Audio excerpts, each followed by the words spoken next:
ગુજરાતમાં 7 મેના રોજ ત્રીજા ચરણની ચૂંટણીનું મતદાન થઈ રહ્યું છે ત્યારે છેલ્લી ઘડીએ ભાજપ અને કોંગ્રેસ દ્વારા પ્રચાર ચાલી રહ્યો છે ત્યારે આજે અંતિમ દિવસે દાંતા તાલુકાના હડાદ ગામે ગુજરાત કોંગ્રેસના પ્રમુખ શક્તિસિંહ ગોહિલની જાહેર સભાનું આયોજન કરવામાં આવ્યું હતું, જેમાં મોટી સંખ્યામાં આદિવાસી સમાજ અને સર્વ સમાજના લોકો જોડાયા હતા।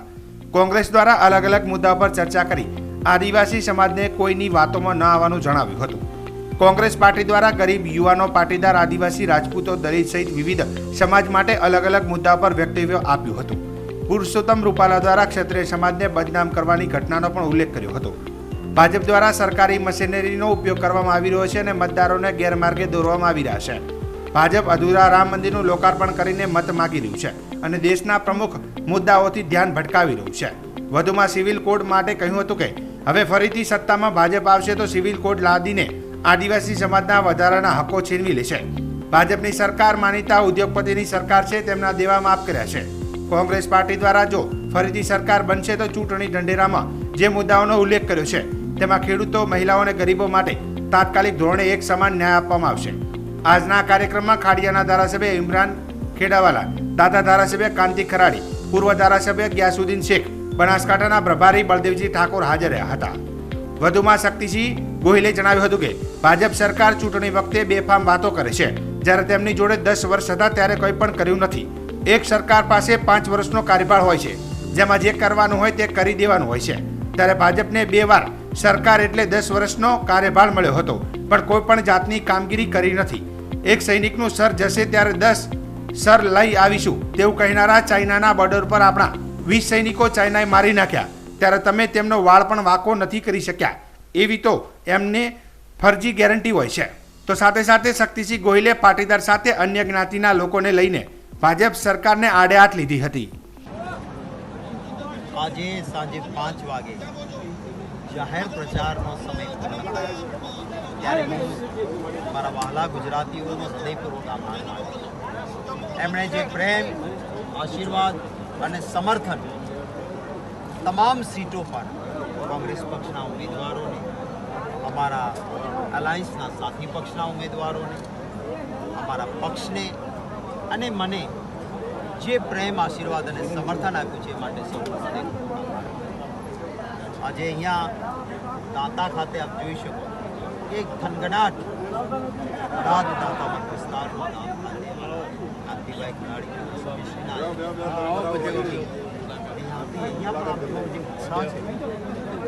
કારણ કે છેલ્લા 10 વર્ષથી ભારતીય જનતા પાર્ટી શાસનમાં લોકોએ ખૂબ અપેક્ષા સાથે એમની વાતમાં, એમની ગેરંટીમાં વિશ્વાસ મૂક્યો।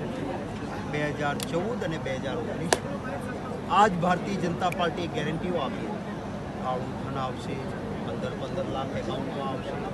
કાળું ધન તો ઓર વધી ગયું, ભાજપના એકાઉન્ટમાં સૌથી જાજુ આવ્યું અને કોઈના ખાતામાં 1 રૂપિયો આવ્યો।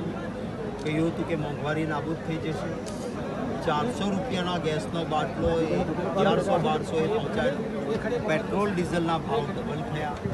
ખેડૂતને કહ્યું હતું કિસાન ભાઈઓ આપકી આય દુગની, આવક બમણી ના થઈ, ખેડૂતોનો ખર્ચો બમણો જરૂર, 2 કરોડ નોકરીઓ ખોલી દઈશું કહ્યું હતું, કોઈ નવી નોકરી તો ખોલાડી નહીં, હતી એની જતી રહી અને 30 લાખ જગ્યાઓ ખાલી।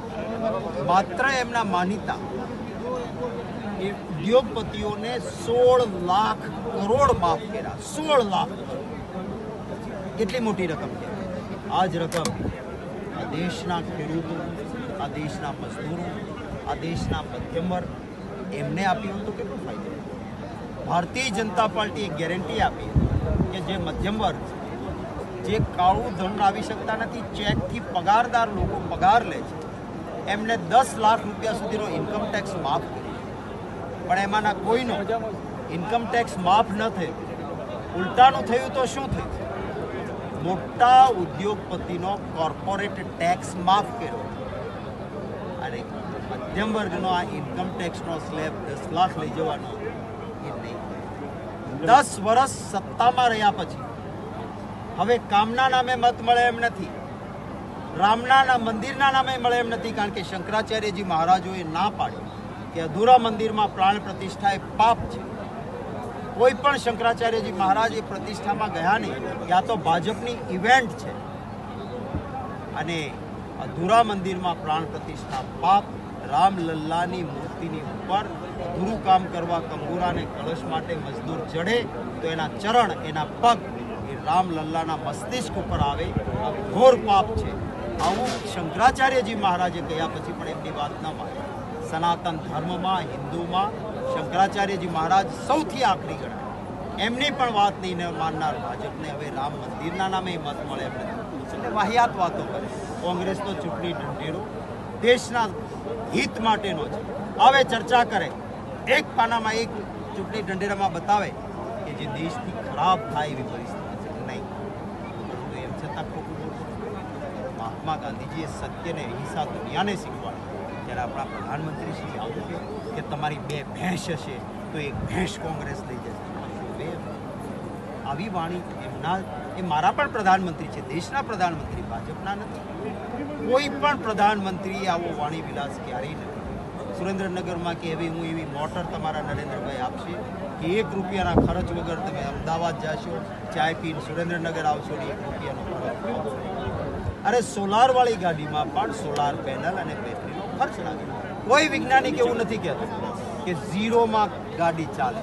આ બધી વાતો છે. ત્યારે કોંગ્રેસના પંજાના નિશાન પર મતો લોકો આપીને વિજયી બનાવે એવી જરૂર ખાસ કરીને એક નેશન એક ઇલેક્શનની વાત કરી રહ્યા છે. કેટલી કાર્યક્રમ ચૂંટણી ટાઈમે બેફામ વાતો કરવાની. 10 વર્ષ હતા, તમારે જે કરવું હતું ને કોણ ના પાડવું.